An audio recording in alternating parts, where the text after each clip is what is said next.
来て。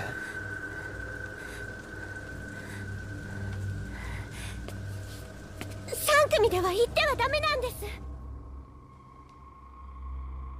तो all right, हमारे episode 3 की स्टार्टिंग एग्जैक्टली एपिसोड 2 के एंडिंग से ही होती है, जिसमें मासाकी वो फाइनली अपने आंख में लगी हुई पट्टी को हटा देती हैं। तो उसके ऐसे पट्टी हटाते हम सभी ही shockingly for the first time Masaki की आंखों को देखते हैं, जिसमें हम सभी को ही देखने को मिलता है कि उसकी एक आंख रेड होने की बजाय, जो कि नॉर्मली होनी चाहिए थी, सरप्राइजली हरी कलर की होती है, जो कि एक डॉल की थी। तो हाउएवर पट्टी को हटाते ही मासाकी वो अपने सामने ही खड़े सिनिची को स्कूल के बारे में कुछ चौंका देने वाली बातें बताते हुए कहती है कि क्या से ठीक 26 साल पहले 9 सेक्शन 3 के एक student for unfortunately brutal car accident के दौरान हादसे में मारी गई थी। तो बस उसकी डेथ से स्कूल के सभी ही लोग, स्टूडेंट्स से लेकर इवन टीचर्स एंड प्रिंसिपल, वो सभी ही कहीं न कहीं अंदर से इतने ज्यादा डर गए थे कि वो ऐसा प्रिटेंड करते थे कि वो लड़की कभी मरी ही नहीं थी। तो इसलिए स्कूल के प्रिंसिपल सिनाची वो क्लासों के अंदर NE1 क्लास 9 सेक्शन 3 के सेरेमनी वाले दिन भी सरप्राइजली उस मरी हुई लड़की के बाकी और स्टूडेंट के साथ फोटोशूट के लिए चेयर पे लगवाते हैं। तो खैर मासाकी वो इतने कहते ही सिनिची को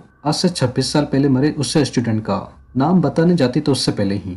सिनिची उसके पास आउट ऑफ नोवेयर उसके ग्रैंडफादर मिस्टर जॉन का कॉल आ जाता है, जो कि वो सिनिची को स्कूल की छुट्टी से इतनी देर तक घर पे ना आता हुआ देख उसको तुरंत ही घर पे आने के लिए कहते हैं। तो बस इसके चलते सिनिची उसको फिलहाल के लिए मासाकी, जो कि फाइनली उस मरी हुई लड़की का नाम इसको बताने के लिए जा रही थी, सिनिची वो बिना सुने ही इधर से चले जाता है। वेल दोस्तों, अगर आप सभी ने अभी तक सीरीज के प्रीवियस 2 एपिसोड को अभी तक चेकआउट नहीं किया है तो ऊपर दिख रहे आई बटन पे जाकर आप पहले उनको चेकआउट कर सकते हैं, वरना ऑब्वियस ही बात है कि आपको इस वीडियो के अंदर कुछ भी समझ नहीं आएगा।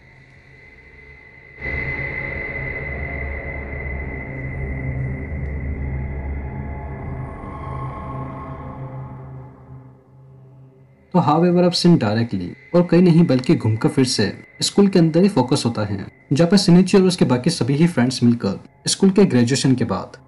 स्कूल खत्म होने के बाद आगे की स्टडी के बारे में बातचीत कर रहे थे कि कौन कहां से अपनी कॉलेज की पढ़ाई को कंटिन्यू करेगा। तो खैर इससे हंसी मजाक की बातों के बीच में सिनिची वो एक बार फिर से अपने पास में ही खड़े हुए हिकोमिको युकिसाकी एंड आकीजावा को देख बिना कुछ सोचे समझे उनसे एक बार फिर से आज से 26 साल पहले मरी उस लड़की के इंसिडेंट के बारे में, इसे मैटर के बारे में उनसे बातचीत करने की कोशिश करता है। But on the other side ठीक सामने ही खड़े हुए हिकोमिको और बाकी सभी ही स्टूडेंट्स और सिनिची की इस बात को सुन उसका रिप्लाई देने की बजाय, जो कि पूरे क्लासरूम के अंदर एक अजीब सा सन्नाटा सा छा गया था, और सभी ही बिना कुछ बोले क्लासरूम से ही बाहर चले जाते हैं।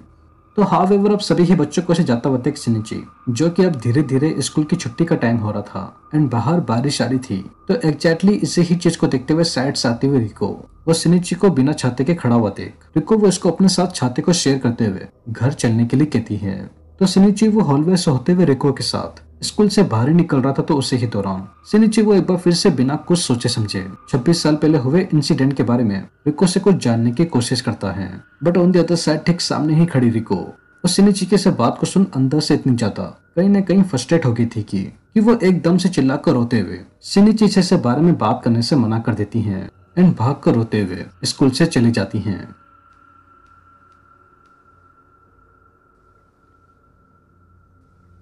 तो हालांकि अब सीन स्कूल से मूव होते हुए सीधा सिनिची के घर के ऊपर फोकस होता है, जिधर सिनिची वो लिविंग रूम के अंदर अपनी आंट मारिया के साथ ही बैठा हुआ था। तो जिन्हें देख सिनिची वो उनसे स्कूल में घटे 26 साल पुराने हादसे के बारे में अपन से पूछता है, क्योंकि जैसे कि मैंने आप सभी को एपिसोड 1 की स्टार्टिंग में बताया था कि आंट रिको भी 26 साल पहले ऐसे स्टूडेंट ये हाई स्कूल के अंदर ही पढ़ती थी। तो मीनवाइल रिको वो सिनिची की से बात को सुन उसकी पूछी हुई बात का रिप्लाई देने की बजाय बिना कुछ बोले कमरे से ही बाहर निकल जाती है। बट जाने से पहले रिको वो बस इतना ही कहते हुए जाती है कि बहुत ही जल्द इसको इसके सभी ही सवालों के जवाब धीरे धीरे अपने आप ही मिल जाएंगे। एंड बस इतना कहते ही रिको फिलहाल के लिए लिविंग रूम का गेट बंद कर बाहर चली जाती है। तो बस अब फाइनली एपिसोड 3 के एंडिंग में सीन अब लास्ट एंड फाइनल बार फिर से मॉर्निंग में स्कूल के ऊपर ही फोकस होता है, जिधर 9 क्लास सेक्शन 3 के सभी ही स्टूडेंट्स एग्जाम वगैरह ही दे रहे थे। तो सिनिची जिसका एग्जाम कहीं न कहीं जल्दी खत्म हो गया था, तो वो अपना पेपर क्लास टीचर सेन को सबमिट कर क्लास से बाहर आकर हॉलवे के अंदर ही आया था। तो उसी ही वक्त उसको ठीक अपने सामने की तरफ सरप्राइजली मासाकी अकेली खड़ी दिखाई देती है। तो जिसे देख सिनिची वो सीधा उसके पास जाकर 26 साल पहले मरी उस लड़की का नाम पूछता ही तो उससे पहले ठीक पीछे की तरफ रिको, जो कि उसका भी पेपर हो चुका था, वह क्लास से बाहर आकर अपने हाथ में छाता लिए हुए सीढ़ियों से होते हुए स्कूल की लाइब्रेरी की तरफ ही जा रही थी। तो उससे ही वक्त नीचे उतरते वक्त रिको का अचानक से बॉडी का बैलेंस बिगड़ जाता है। तो जिसके चलते रिको, जिसने अपने हाथ में छाता पकड़ा हुआ था, नीचे गिरते वक्त वो छाता उसके हाथ से छुटकर और कहीं नहीं बल्कि उसके गले के बीचों बीच के अंदर ही ब्रूटलाइज तरीके से उसके गले को फाड़कर अंदर ही घुस जाता है। तो जिसके चलते रिको उसकी एट द मोमेंट ही मौके पे ही अनफॉर्चुनेटली डेथ हो जाती है। जहाँ पर पीछे खड़ा सिनिची वो ठीक अपनी आंखों के सामने अपनी फ्रेंड रिको को ऐसे मरता हुआ देख इस बारे में कुछ भी नहीं कर पाता। एंड बस हमारे एपिसोड 3 रिको कैसे मरती ही एक काइंड ऑफ अनएक्सपेक्टेड एंडिंग के साथ ठीक इधर ही एंड हो जाता है। एंड सीरीज के आने वाले एपिसोड 4 के लिए राइट फ्रॉम दैट मोमेंट ठीक यहाँ से ही शुरू हो जाएगा, जिसमें हम सभी ही उस एपिसोड में ये देखकर फिगर आउट करने की कोशिश करेंगे कि आखिर में वो ऐसा क्या रीजन था कि स्कूल के सभी ही बच्चे एंड इवन आन मारिया भी उस सिनिची को 26 साल पहले घटे इंसिडेंट के बारे में बताना क्यों नहीं चाह रहे थे। एंड वो लड़की कौन थी जिसके बारे में मासाकी वो सिनिची को बताने जा रही थी। एंड इनमें से सबसे बड़ा सवाल कि क्या रिको की डेथ वो सीढ़ियों से फिसल कर अपने आप ही हुई थी या फिर किसी ने उसको मारने की कोशिश करी थी। तो इन सभी ही सवालों के जवाब तो जैसा कि मैंने आप सभी को बताया एपिसोड 4 को ही देखकर अच्छे से मिलेंगे, क्योंकि फिलहाल के लिए अभी कुछ भी कहना हमारे लिए जल्दबाजी होगी। तो दोस्तों यही थी अनदर एपिसोड 3 की एक्सप्लेनेशन। एंड आई होप आप सभी को ये वीडियो जरूर पसंद आई होगी। और अगर वीडियो पसंद आई हो तो चैनल को सब्सक्राइब किए बिना और वीडियो को लाइक किए बिना बिल्कुल भी मत जाइएगा, क्योंकि मैं अपने आने वाले वीडियो में ऐसे ही और मूवीज की एक्सप्लेनेशन लेकर आता रहूंगा। तो तब तक के लिए take care and peace out.